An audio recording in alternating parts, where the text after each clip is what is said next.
The sacred disease. 1. I am about to discuss the disease called sacred. It is not, in my opinion, any more divine or more sacred than other diseases, but has a natural cause, and its supposed divine origin is due to men's inexperience, and to their wonder at its peculiar character. Now, while men continue to believe in its divine origin because they are at a loss to understand it, they really disprove its divinity by the facile method of healing which they adopt, consisting, as it does, of purifications and incantations. But if it is to be considered divine just because it is wonderful, there will be not one sacred disease, but many. For I will show that other diseases are no less wonderful and portentous, and yet nobody considers them sacred.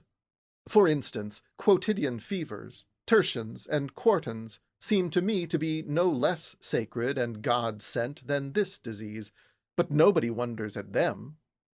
Then again, one can see men who are mad and delirious from no obvious cause, and committing many strange acts, while in their sleep, to my knowledge, many groan and shriek, others choke, others dart up and rush out of doors, being delirious until they wake, when they become as healthy and rational as they were before, though pale and weak.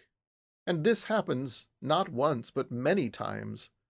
Many other instances, of various kinds, could be given, but time does not permit us to speak of each separately.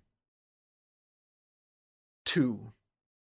My own view is that those who first attributed a sacred character to this malady were like the magicians, purifiers, charlatans, and quacks of our own day, men who claim great piety and superior knowledge. Being at a loss, and having no treatment which would help, they concealed and sheltered themselves behind superstition, and called this illness sacred, in order that their utter ignorance might not be manifest. They added a plausible story, and established a method of treatment that secured their own position.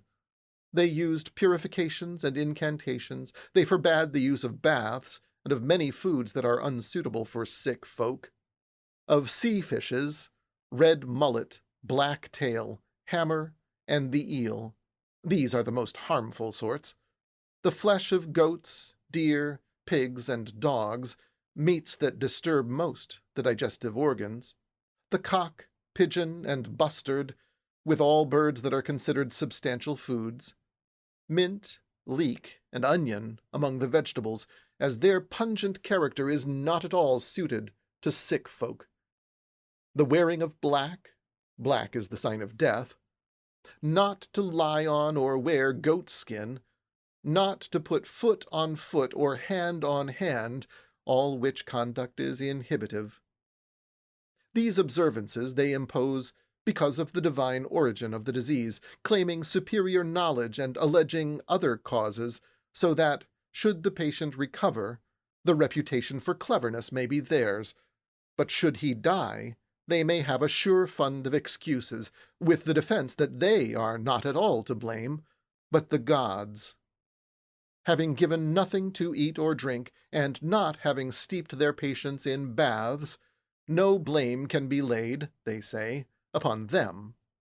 So I suppose that no Libyan dwelling in the interior can enjoy good health, since they lie on goat skins and eat goat's flesh, possessing neither coverlet nor cloak nor footgear that is not from the goat. In fact, they possess no cattle, save goats. But if to eat or apply these things engenders and increases the disease, while to refrain works a cure, then neither is Godhead to blame, nor are the purifications beneficial. It is the foods that cure or hurt, and the power of Godhead disappears.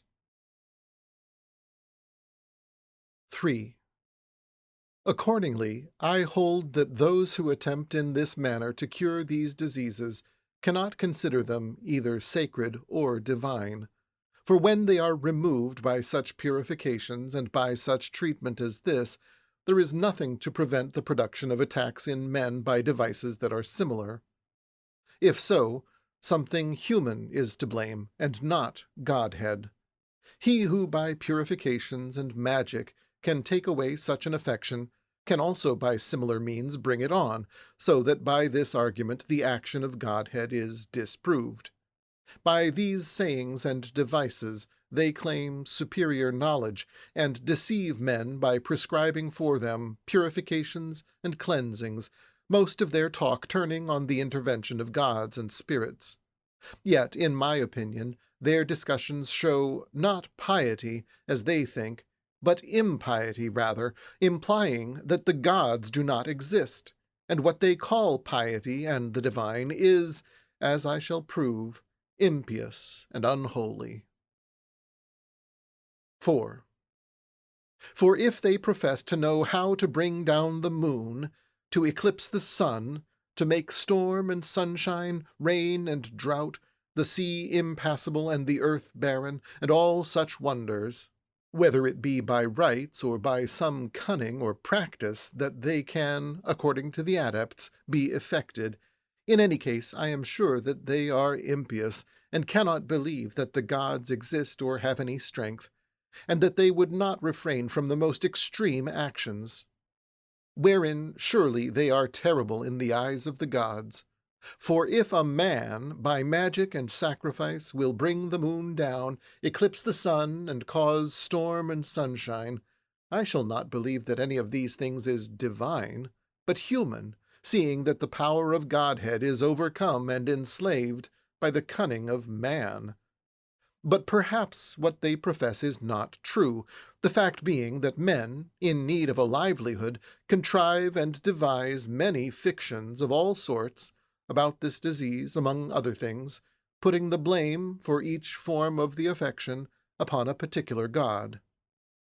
If the patient imitate a goat, if he roar, or suffer convulsions in the right side, they say that the mother of the gods is to blame. If he utter a piercing and loud cry, they liken him to a horse and blame Poseidon. Should he pass some excrement, as often happens under the stress of the disease, the surname Enodia is applied. If it be more frequent and thinner like that of birds, it is Apollonomius. If he foam at the mouth and kick, Ares has the blame. When at night occur fears and terrors, delirium, jumpings from the bed and rushings out of doors, they say that Hecate is attacking, or that heroes are assaulting. In making use, too, of purifications and incantations, they do what I think is a very unholy and irreligious thing.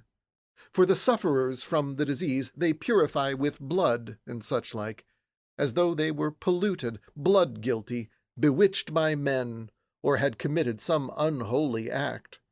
All such they ought to have treated in the opposite way. They should have brought them to the sanctuaries, with sacrifices and prayers in supplication to the gods.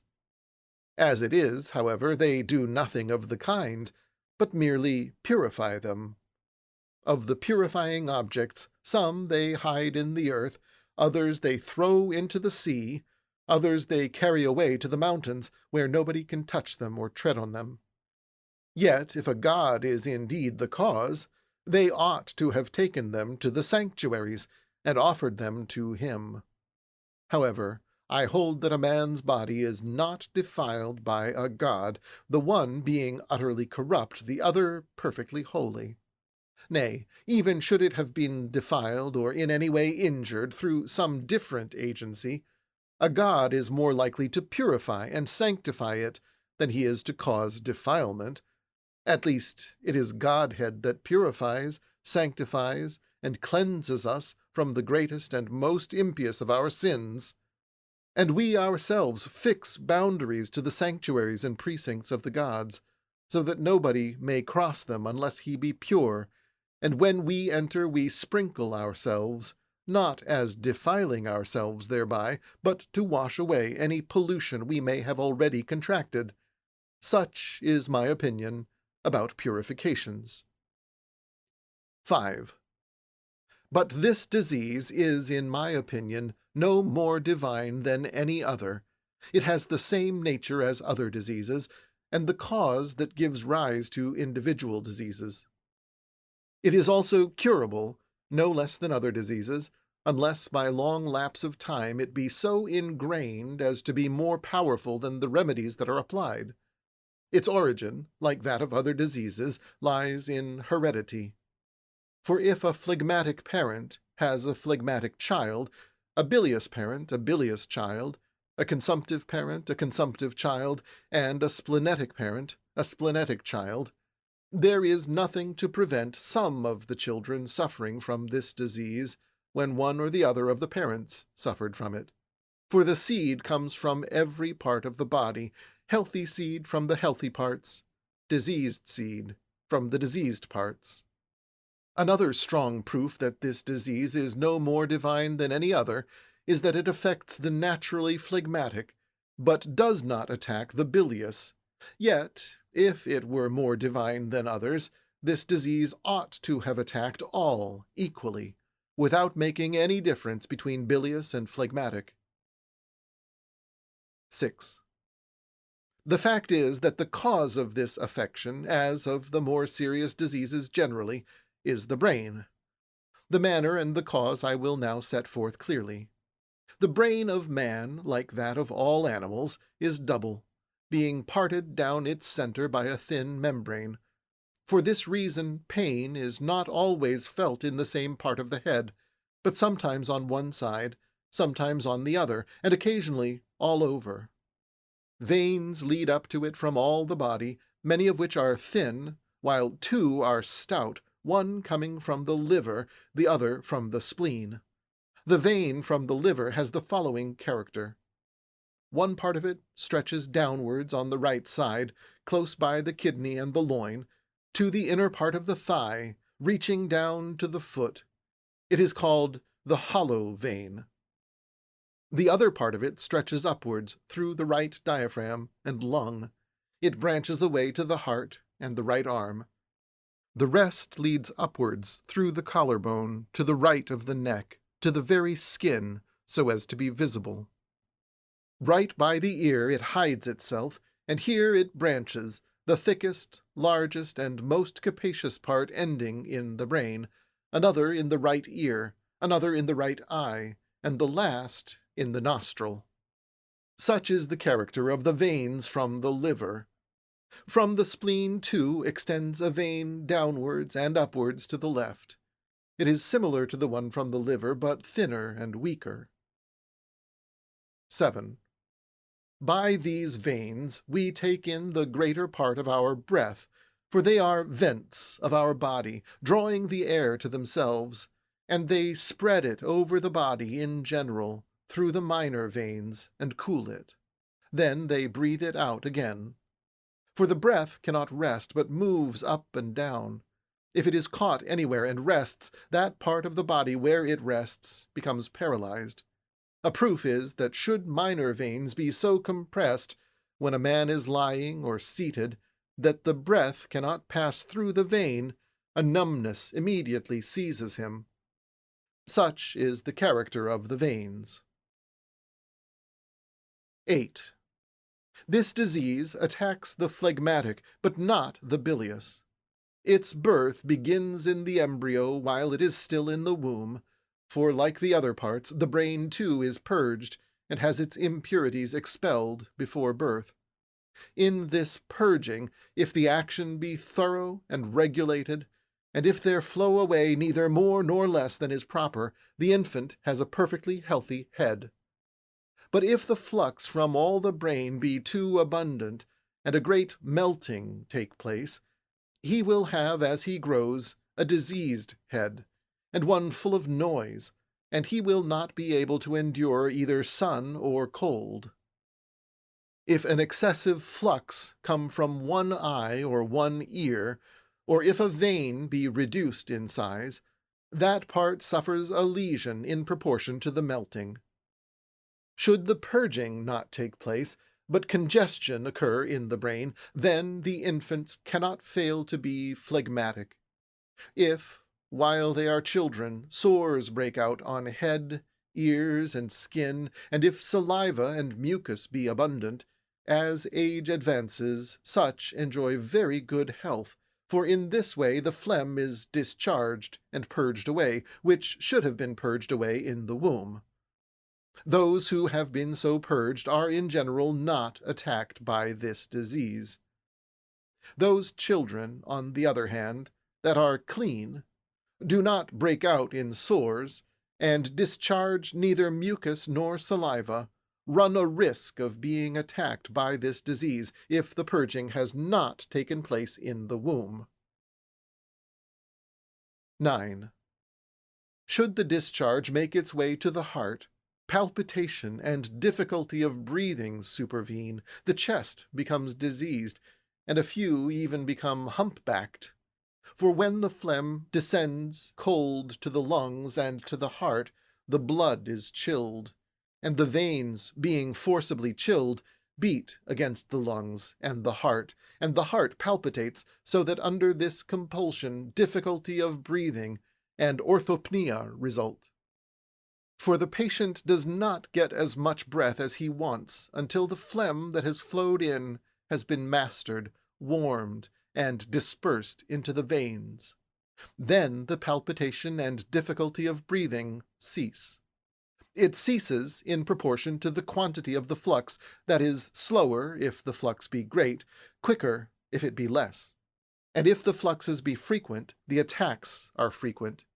Such are the symptoms when the flux goes to the lungs and heart.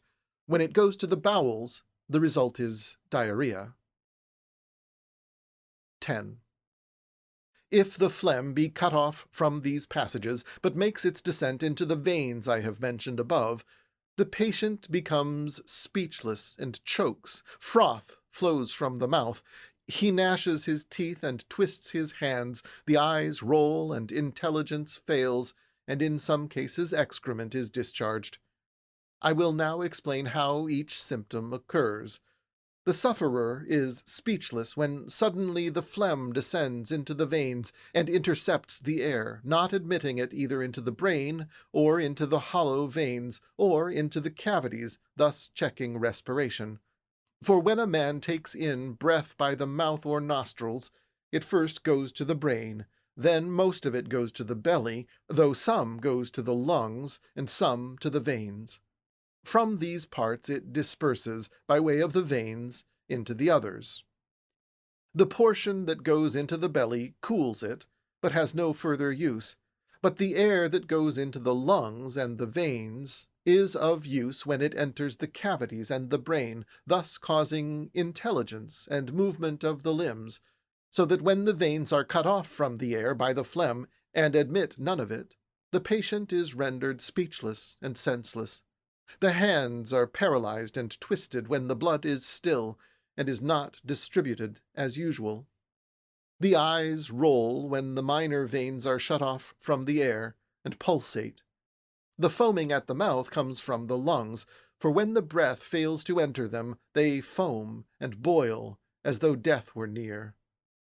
Excrement is discharged when the patient is violently compressed, as happens when the liver and the upper bowel are forced against the diaphragm and the mouth of the stomach is intercepted.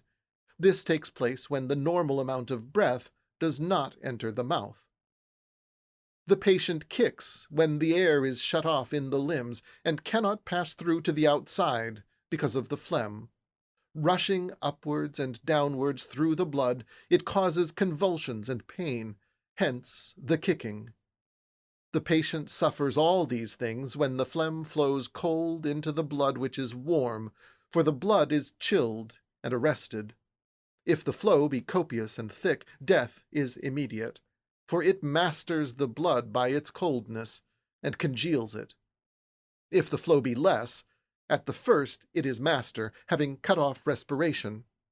But in the course of time, when it is dispersed throughout the veins and mixed with the copious warm blood, if in this way it be mastered, the veins admit the air, and intelligence returns. 11.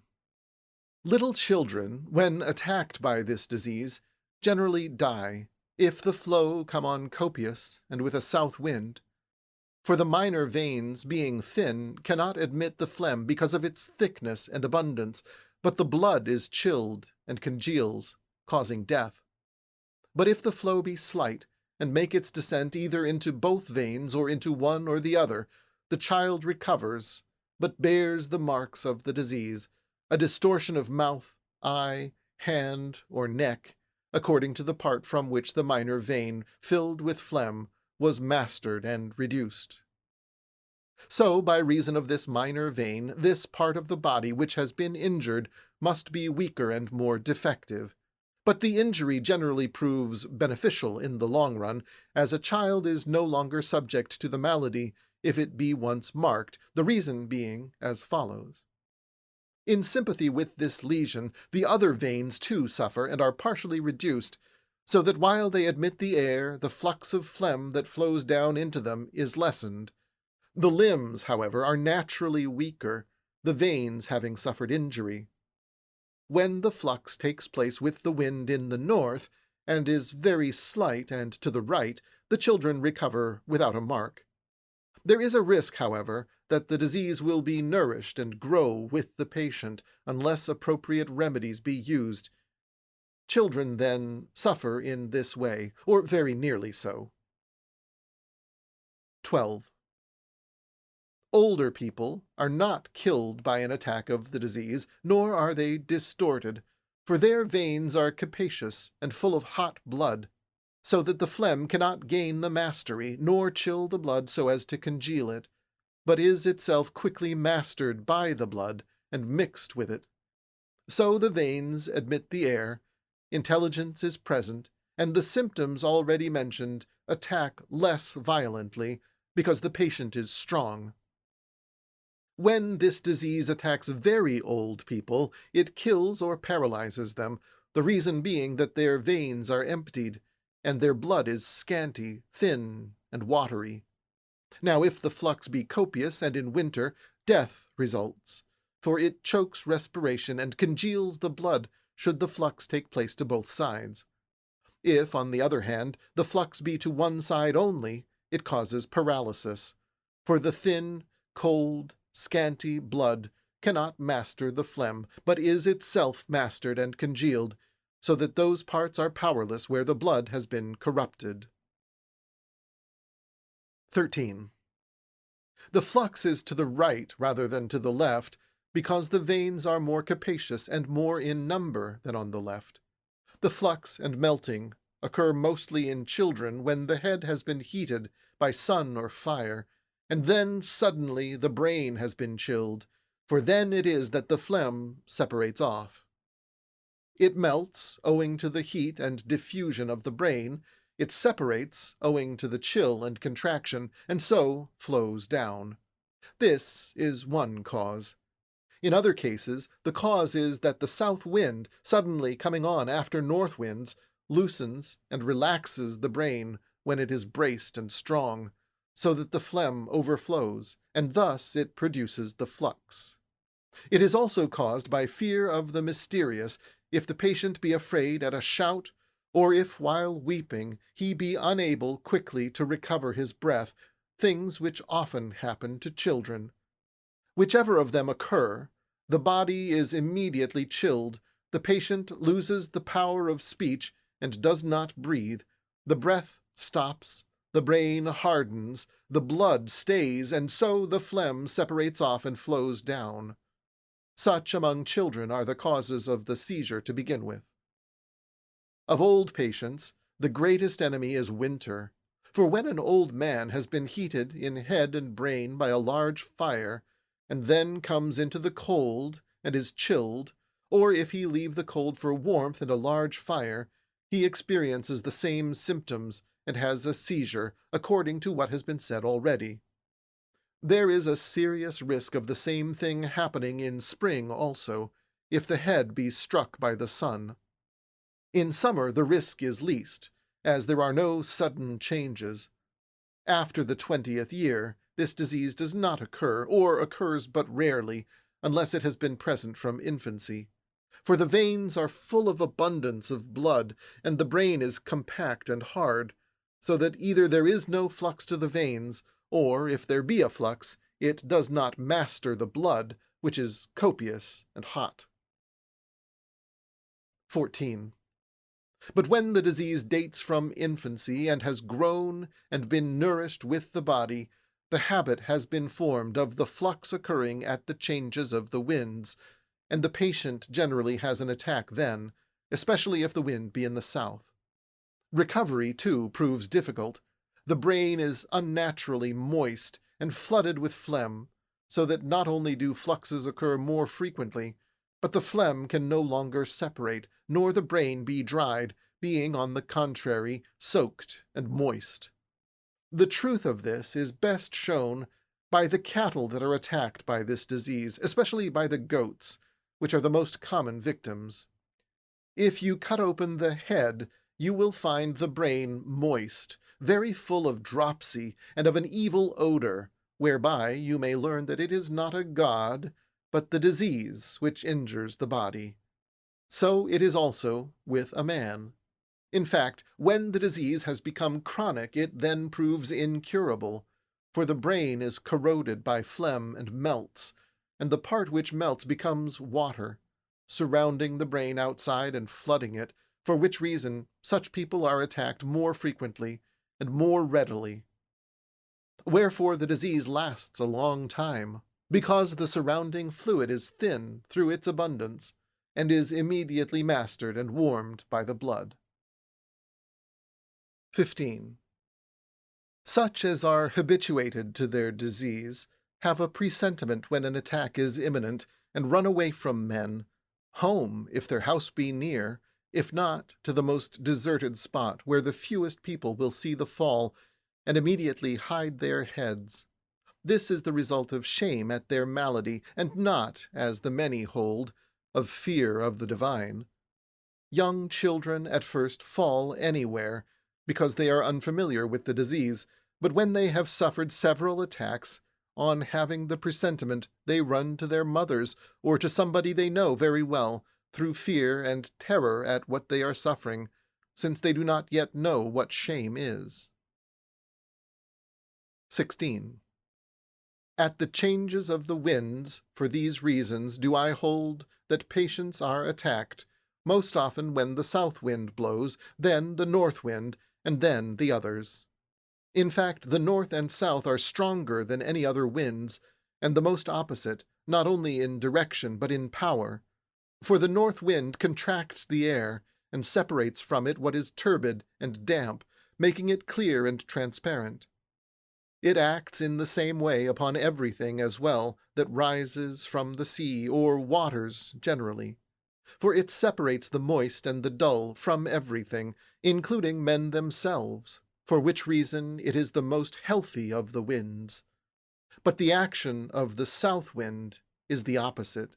At first it begins to melt and diffuse the condensed air, inasmuch as it does not blow strong immediately, but is calm at first, because it cannot at once master the air, that before was thick and condensed, but requires time to dissolve it.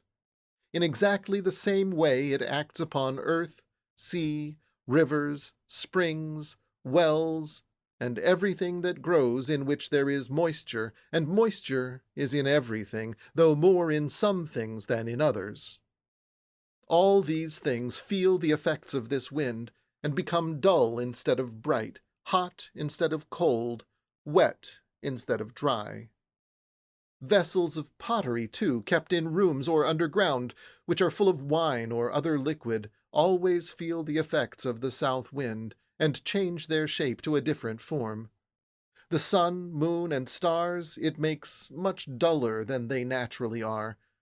Since, then, it so masters even things that are so big and strong, makes the body feel its effects and change with the changes of these winds, of necessity a south wind relaxes and moistens the brain and enlarges the veins, while north winds press together the healthiest part of the brain, separating the most diseased and moist, and washing it out.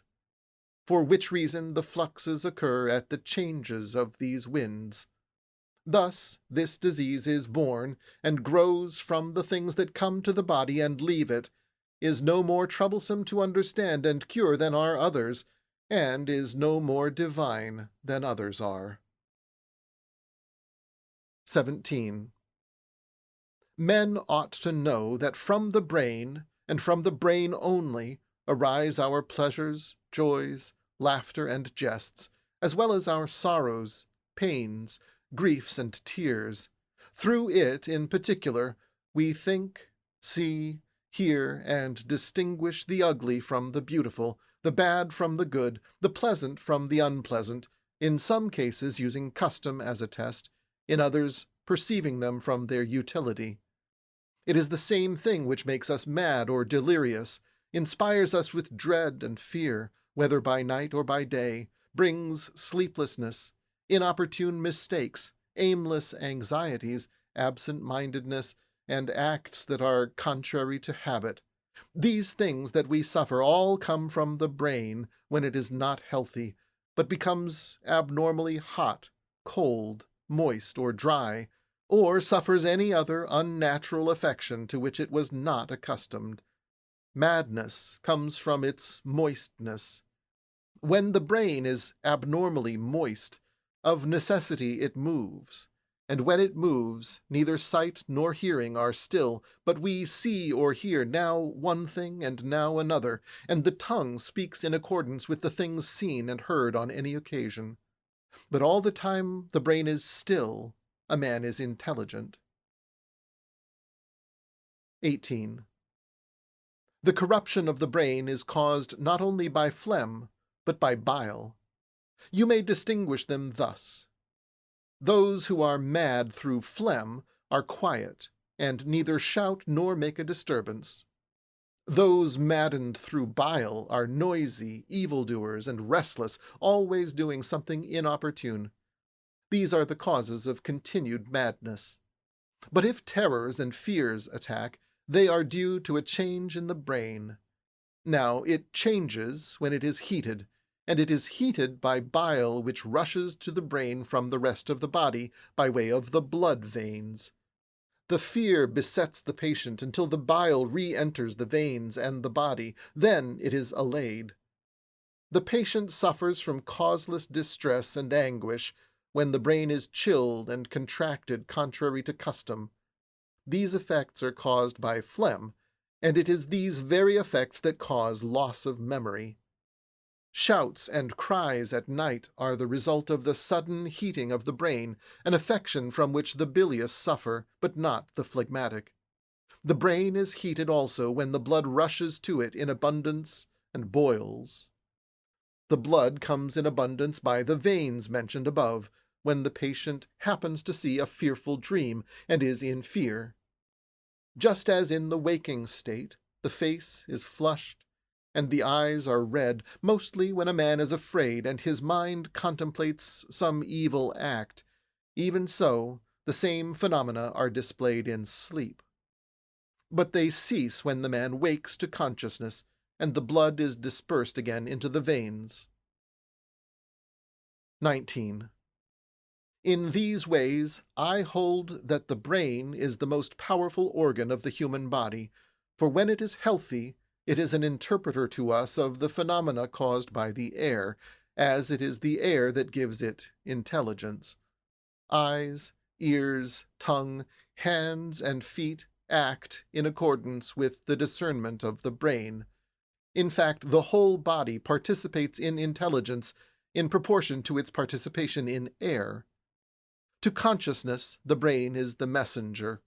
For when a man draws breath into himself, the air first reaches the brain, and so is dispersed through the rest of the body, though it leaves in the brain its quintessence, and all that it has of intelligence and sense. If it reached the body first and the brain afterwards, it would leave discernment in the flesh and the veins, and reach the brain hot, and not pure, but mixed with the humour from flesh and blood, so as to have lost its perfect nature. 20. Wherefore I assert that the brain is the interpreter of consciousness. The diaphragm has a name due merely to chance and custom, not to reality and nature. and I do not know what power the diaphragm has for thought and intelligence. It can only be said that if a man be unexpectedly overjoyed or grieved, the diaphragm jumps and causes him to start. This is due, however, to its being thin, and having a wider extent than any other organ. It has no cavity where it can receive any accident, good or bad, but it is disturbed by both, owing to the weakness of its nature. Since it perceives nothing before the other parts do, but is idly named as though it were the cause of perception, just like the parts by the heart called ears, though they contribute nothing to hearing. Some people say that the heart is the organ with which we think, and that it feels pain and anxiety, but it is not so. It merely is convulsed, as is the diaphragm, only more so, for the following reasons. From all the body, veins extend to it, and it so encloses them that it feels any pain or tension that comes upon a man. The body must, too, when in pain, shiver and be strained, and the same effects are produced by excess of joy, because the heart and the diaphragm are best endowed with feeling. Neither, however, has any share of intelligence, but it is the brain which is the cause of all the things I have mentioned. As, therefore, it is the first of the bodily organs to perceive the intelligence coming from the air, so too, if any violent change has occurred in the air, owing to the seasons, the brain also becomes different from what it was. Therefore, I assert that the diseases too that attack it are the most acute, most serious, most fatal, and the hardest for the inexperienced to judge of. 21. This disease, styled sacred, comes from the same causes as others, from the things that come to and go from the body, from cold, sun, and from the changing restlessness of winds. These things are divine, so that there is no need to put the disease in a special class, and to consider it more divine than the others. They are all divine, and all human. Each has a nature and power of its own. None is hopeless or incapable of treatment. Most are cured by the same things as caused them. One thing is food for one thing, and another for another, though occasionally each actually does harm. So the physician must know how, by distinguishing the seasons for individual things, he may assign to one thing nutriment and growth, and to another diminution and harm. For in this disease, as in all others, it is necessary not to increase the illness, but to wear it down by applying to each what is most hostile to it, not that to which it is conformable. For what is conformity gives vigor and increase. What is hostile causes weakness and decay. Whoever knows how to cause in men by regimen, moist or dry, hot or cold, he can cure this disease also, if he distinguish the seasons for useful treatment, without having recourse to purifications and magic.